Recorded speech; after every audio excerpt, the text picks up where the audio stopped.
You can feel it in the stadium before she even hits the ball. It's this weird, heavy anticipation.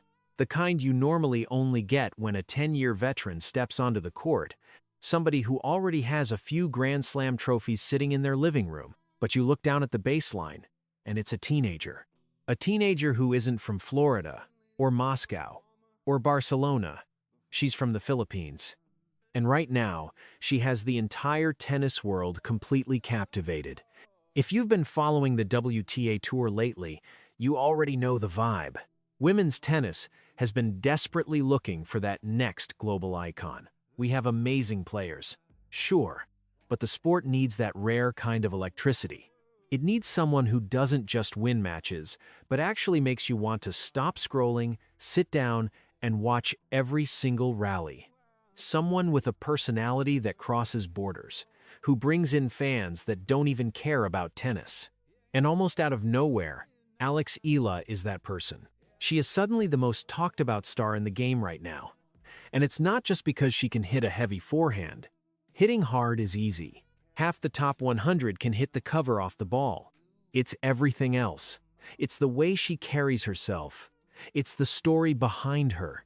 It's this undeniable feeling that we are watching the birth of a generational superstar.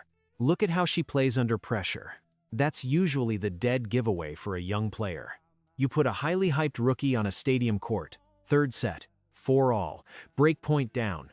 What happens? They rush. They double fault. They try to hit a low percentage winner down the line because they just want the point to be over. The pressure literally melts them. Alex Eala doesn't melt. She gets quiet. Her footwork gets tighter. She locks into these brutal 20-shot rallies and just refuses to blink. It's actually kind of terrifying if you're playing against her. You're looking across the net at someone who is supposed to be young and inexperienced, but she's outthinking you. She's moving brilliantly. She's absorbing pace and redirecting it like she's been on the Pro Tour for a decade. People love that. Fans are absolutely obsessed with the young but fearless archetype. We saw it with Carlos Alcaraz when he first broke through. We saw it with Emma Raducanu in New York. There is something intoxicating about watching a kid step into the arena with the giants and look completely unbothered. But with Alex Eala, it goes deeper than just being fearless on the court. It's where that discipline actually comes from. Because you don't just wake up with that kind of mental toughness. It gets hammered into you. If you want to understand why she plays with such cold, calculated precision, you have to look at where she grew up as a player. The Rafa Nadal Academy in Mallorca. That is not a summer camp. It is a grindhouse. It's arguably the most elite, demanding tennis environment on the planet right now. When you spend your formative years hitting thousands of balls on European red clay, with Tony Nadal walking the courts, and Rafael Nadal himself occasionally hitting on the next court over, something changes in your DNA.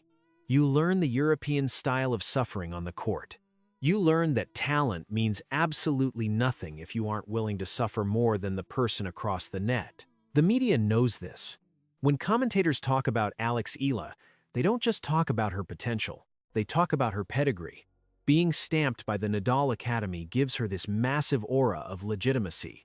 It tells the world that she isn't just a flashy player with a good Instagram following. She is built on a foundation of absolute punishing hard work, and the results are screaming for themselves. We aren't just talking about a player who has a good week here or there. We aren't talking about hype anymore. The hype phase is over. We are in the reality phase. She conquered the junior Grand Slam circuit. She took out heavyweights. She proved she belonged.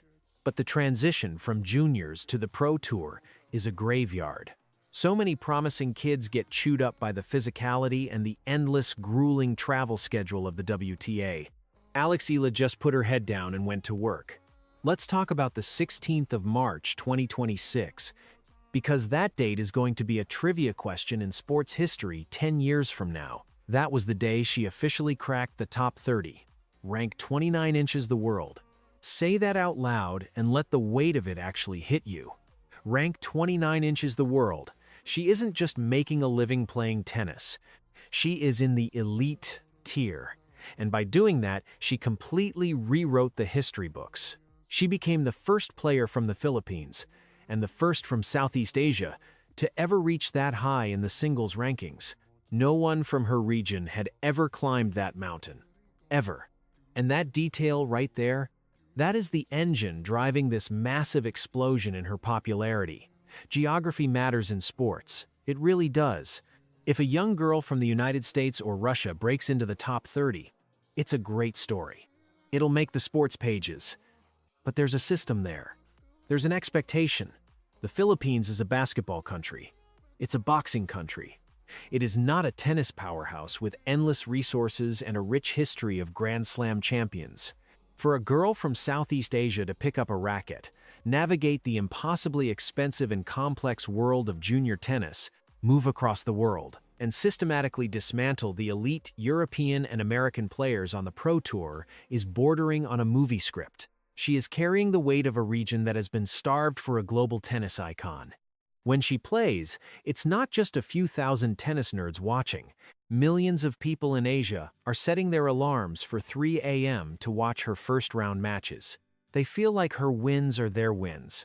Western media is eating this up. They absolutely love the narrative. The underdog from Southeast Asia taking on the old guard.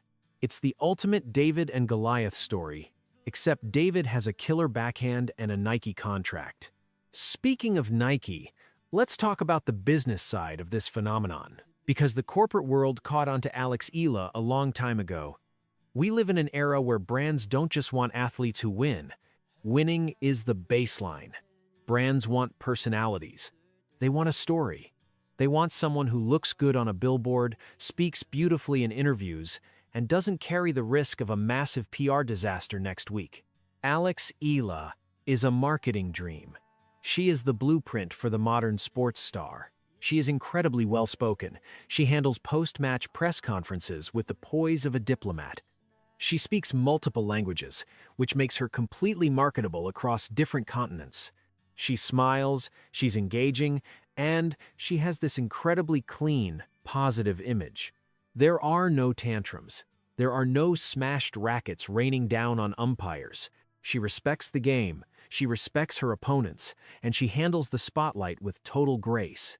You combine that with her youth and the fact that she represents a rapidly growing market in Southeast Asia, and it's no wonder brands are lining up.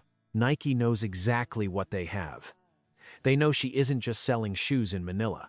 She's selling an aesthetic, she's selling an attitude. She has that very rare athlete-celebrity crossover appeal. You see her in a fierce, sweaty 3-hour battle on clay, and then 2 days later, she's doing a high-fashion editorial shoot, and she looks completely natural in both environments.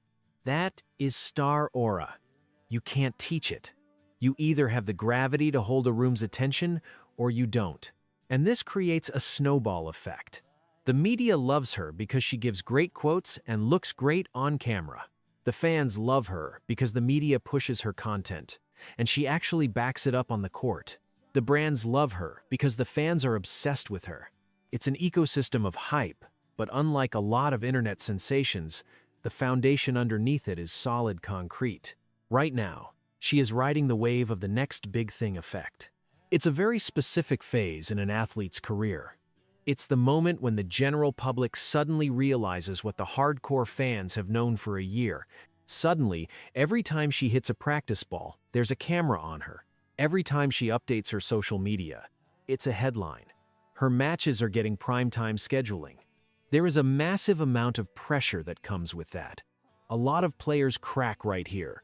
They get the big ranking, they get the cover of a magazine, they get the massive endorsement check, and then they lose in the first round of the next 3 tournaments because their brain is fried. But remember the academy. Remember the baseline. She doesn't look distracted, she looks hungry. When you strip away all the noise, all the media coverage, the brand deals, the historical milestones, and the regional pride, you are left with the core reason why she is the most talked about player right now. It's a 3-part formula that almost never aligns perfectly. First, the talent is incredibly real.